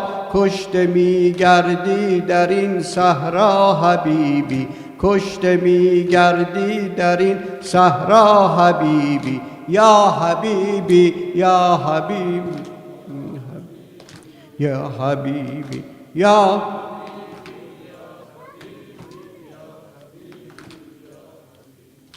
یا حبیبی تو حبیب کربلایی، یا حبیبی تو حبیب کربلایی. هم سفر با ما به نوک نیزه هایی، هم سفر با ما به نوک نیزه هایی. همراهم از کوفه تا شام بلایی، همراهم از کوفه تا شام بلایی. درد دنیا همدمی با ما حبیبی، درد دنیا همراهی با ما حبیبی. یا حبیب حبیب یا حبیبی یا حبیب حبیبی یا حبیبی یا حبیبی.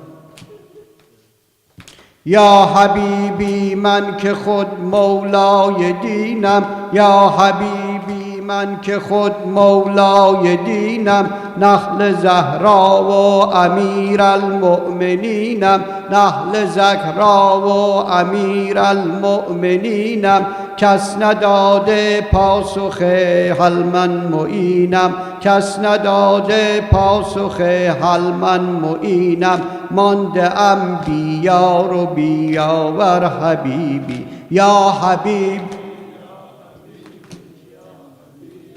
یا حبیب حبیب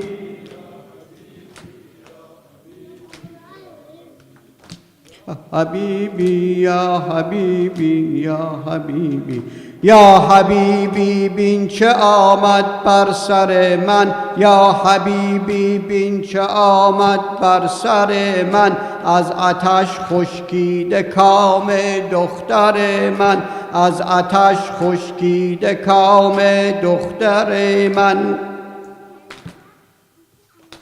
خون دل گردیده شیر اصغر من، خون دل گردیده شیر اصغر من، گشت چشم مادرش دریا حبیبی، گشت چشم مادرش دریا حبیبی یا حبیبی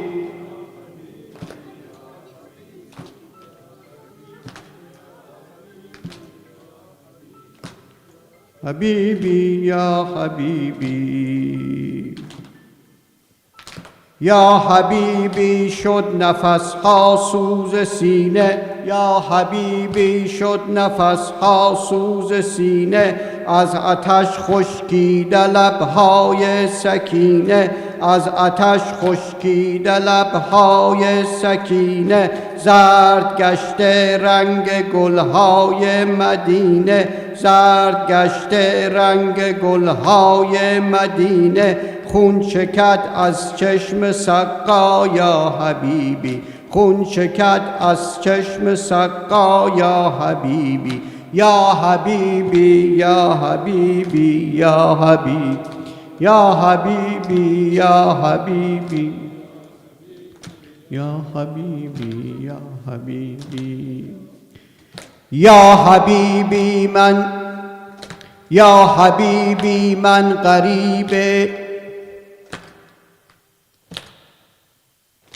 آمدی تا جان خود سازی نثارم، یا حبیبی من غریب این دیارم، آمدی تا جان خود سازی نثارم، آمدی تا جان خود سازی نثارم، اجر تو با خالق پروردگارم، اجر تو با خالق پروردگارم، من غریبم تو حبیبی تو حبیبی، من غریبم تو حبیبی تو حبیبی یا حبیبی یا حبیبی یا حبیبی یا حبیبی یا حبیبی یا حبیبی یا حبیبی یا حبیبی صلوات.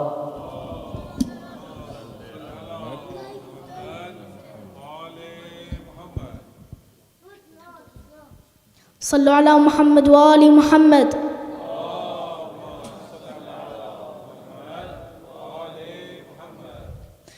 حسين حسين حسين حسين repeat حسين حسين حسين حسين طول حسين الكربلاء حسين حسين حسين حسين جايب وياه العائلة حسين حسين حسين حسين نوخت نوق القافلة حسين حسين بالطف بدت غربتها لحسين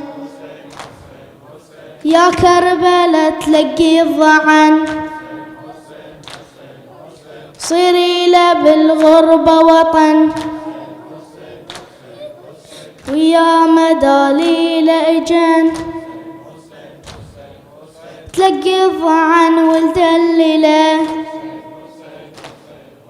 هذا المكان البيشة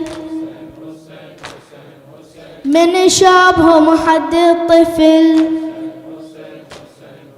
يشمون كل نسمة جرح كل خطوة يمشوها ذبح والموت باكر يتضح وحسين أكد ذبحته من بدا ينصب خيمته وحدها طاحت دمعته وحدها طاحت دمعته حسين حسين حسين حسين حسين حسين حسين حسين صلوا على محمد وآل محمد.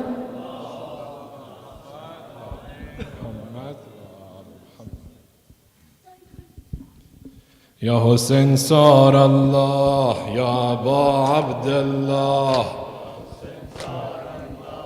يا أبا عبد الله حسين صار الله يا حسين صار الله يا حسين صار الله يا حسين صار الله يا حسين صار الله يا خدا يا جهان يا خیابون که بین الحرمین دوتا گلبرگ دوتا مرقد که برای ابوالفضل و حسین لک لبیک لک لبیک لک لبیک حسین عزیز زهرا لک لبیک لک لبیک لک لبیک بیا تا یه سیب سرخ و بو کنیم میونه گریه آرزو کنیم اگه این بار برسیم به کربلا حرمو با موجمون جارو کنیم بشینیم میونه بین الحرمین تا نفس داریم فقط بگیم حسین تا نفس داریم فقط بگیم حسین خدا رو شکر که میتونیم نوکرای عزیز زهرا باشیم سینه زنها چی میشد تا یه محرم همه کربلا باشیم لک لبیک لک لبیک حسین عزیز زهرا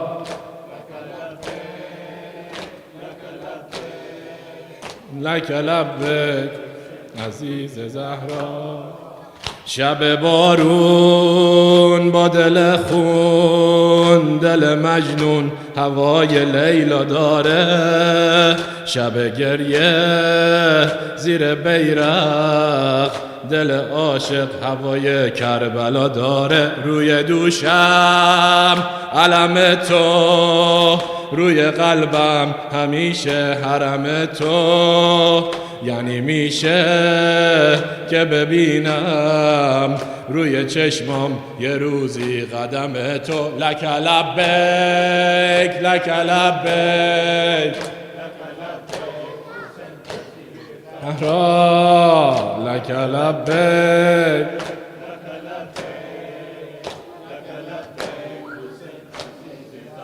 جان ارباب دل بیتاب از کوچیکی تب و تاب تو داره از همون وقت چشای من آرزوی یه شب خواب تو داره لک لبیک لک لبیک بیک حسین عزیز زهرا لک لبیک لک لبیک لک لبیک حسین عزیز زهرا لک لبیک لک لبیک لبیک حسین عزیز زهرا لک لبیک لک لبیک لك لبيك حسين عزيز زهراء وويلاه يا أم البنين وويلاه يا أم البنين وويلاه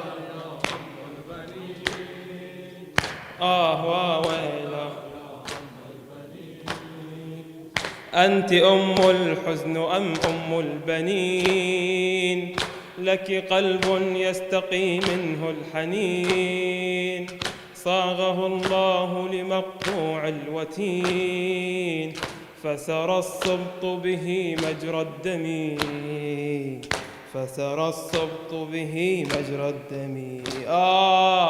وويله،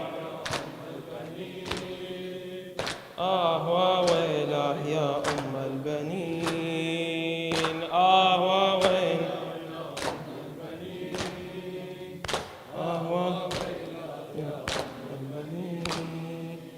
أنت أفق تاه فيه الكوكب، أنت أفق تاه فيه الكوكب، أنت أم لحسين وأبوه، أودعت فيك جراح زينب، أودعت فيك جراح زينب، مضرمات هن نار الخيم، مضرمات هن نار الخيم.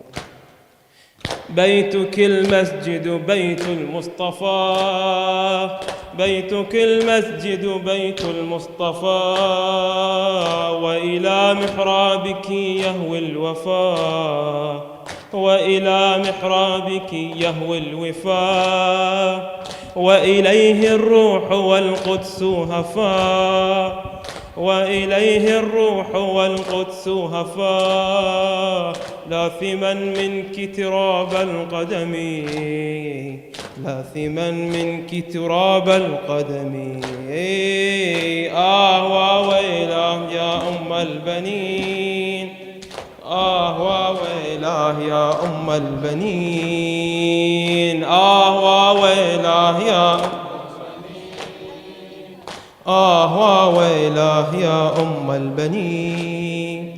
لك ناح الصخر يا أم العلا، لك ناح الصخر يا أم العلا، كل عين لك ناحت في الملا، لك تسعى كل يوم كربلاء، لك تسعى كل يوم كربلاء، لك تسعى كل يوم كربلاء، معها يسعى صراخ العلقم، معها يسعى صراخ العلقم. شبلك العباس مقطوع اليدين، راح يهوي قمرا دون الحسين، وإلى العلياء أعطى كل عين، وإلى العلياء أعطى كل عين، وإلى العلياء أعطى أي عين، تهتدي فيه عيون الأنجم، تهتدي فيه عيون الأنجم. وويله يا أم البنين، وويله يا أم البنين، وويله يا أم البنين، وويله يا أم البنين.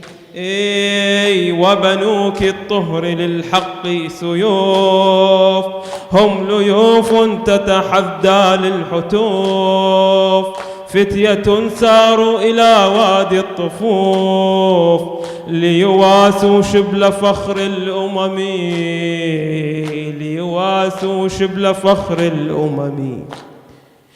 دمعك الطوفان لله سعى، دمعك الطوفان لله سعى، حاملا حزنك والتف معا، حاملا حزنك والتف معا، هوت الأملاك طرا ركعا، سجدا حول ثراك الأكرم، سجدا حول ثراك الأكرم. وويله يا أم البنين، وويله يا أم البنين، وويله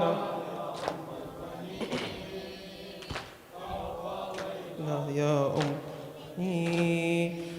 زمزم تبكي دما والمروتان زمزم تبكي دما والمروتان أسفا ضج عليك المشرقان صرحك الشامخ في كل زمان مشعل يفزع قلب الظالمين مشعل يفزع قلب الظالمين حكمة منك وعت أم الكليم أنت يا زوج الصراط المستقيم وأتى بابك لقمان الحكيم يستقي منك معاني الحكم يستقي منك معاني الحكم وويلاه يا أم البنين وويلاه يا أم البنين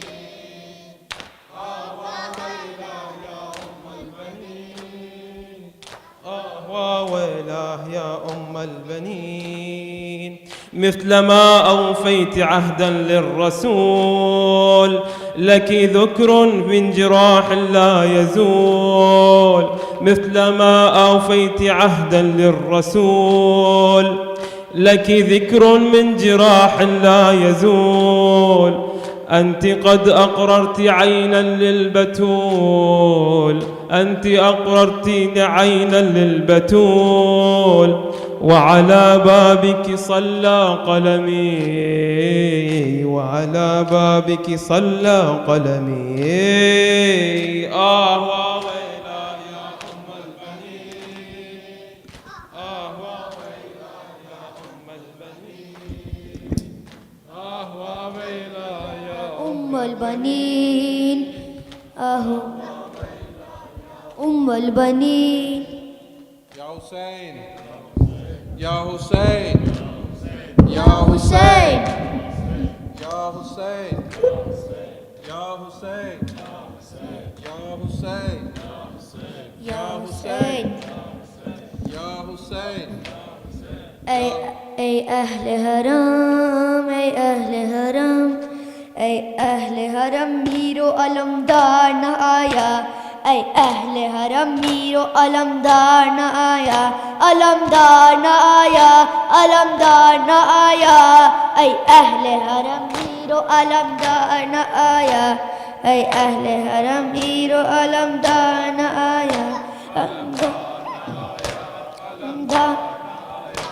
سکائے حسین سید و سالار نہ آیا سکائے حسین سید و سالار نہ آیا علمدار نہ آیا علمدار نہ آیا اے اہل حرم میرو علمدار نہ آیا اے اہل حرم میرو علمدار نہ آیا علمدار نہ آیا علمدار نہ آیا مولا کی کمر ٹوٹی جس دم یہ خبر آئی مارا گیا دریا پر شبیر کے شدائی خون بھر گیا آنکھوں میں جاتی رہی بینائی مقتل سے سکینہ کا وہ غمخوار نہ آیا سکائے حسین سید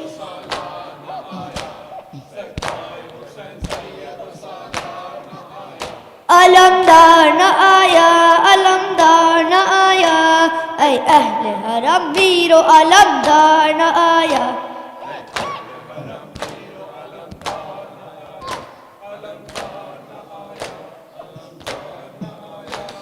جب خون میں تر آیا عباس کا وہ پرچم تپتی ہوئی رہتی پر اطفال کے سب پہ دم سرور نے کیا نوحہ زینب نے کیا ماتم چلائے حرم غازی و جراح نہ آیا سکائے حسین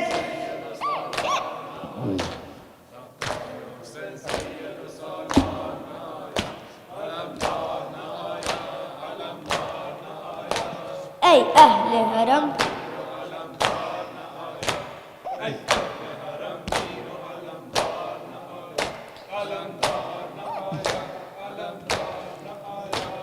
حکم شہ والا پر دریا کو اٹھا لاتا کیا کرتا بلا غازی محروم میں ازا جستا کوشش تو بوٹ کی پر ٹانکوں میں گرا تنہا جب مشق چری پھر وہ وفادار نہ آیا سکائے حسین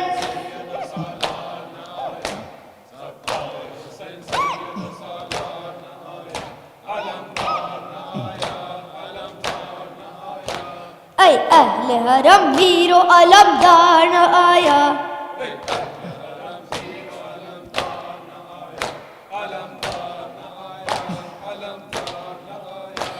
Zahra के घराने का वो ज़ामन चादर था, मसलक में थी सकाई, किरदार में हैदर था। जिस वक्त कटे बाजू गाजी की बहे आंसू, लेने के मौला वो दिल अफगार न आया।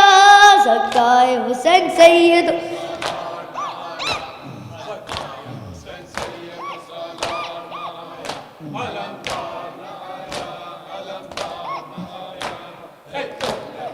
मीरो अलमदार न आया। ऐ अहले हरम मीरो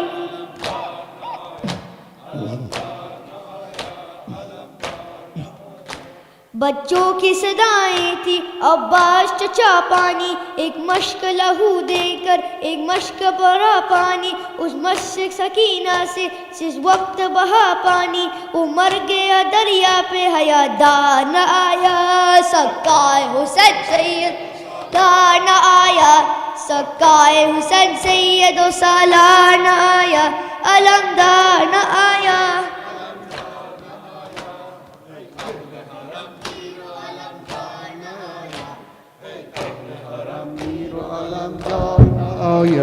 अलमदार न आया, अलमदार न आया। Salawat.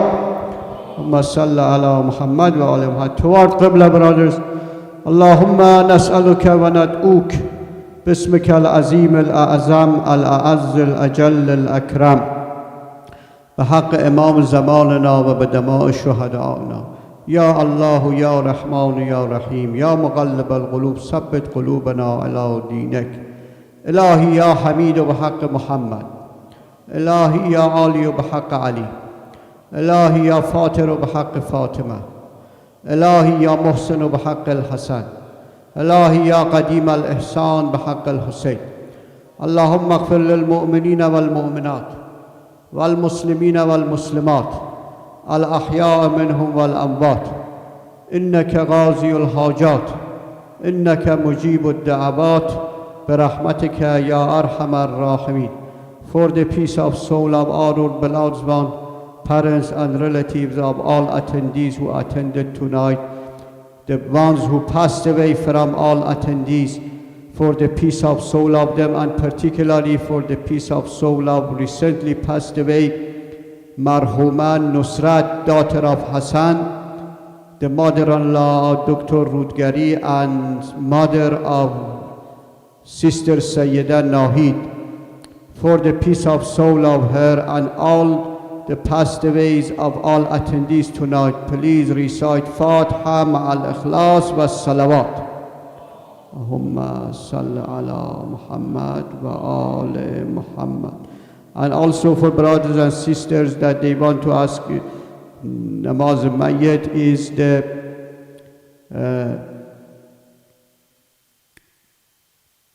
Nusrat, daughter of Hassan, will bury. Thank you very much. Asking Almighty God, please recite Fatiha al-Ikhlas wa salawat. Allahumma salli ala Muhammad wa ali Muhammad. Bismillah ar-Rahman ar-Rahim. Alhamdulillah Rabbil Rahman ar-Rahim. Malik. Iyyaka na'budu wa iyyaka nasta'in. صراط الذين أنعمت عليهم غير المغضوب عليهم. بسم الله الرحمن الرحيم. قل هو الله أحد الله الصمد لم يلد ولم يولد ولم يكن له كفوا أحد. بسم الله الرحمن الرحيم. قل هو الله أحد الله الصمد لم يلد ولم يولد ولم يكن له كفوا أحد.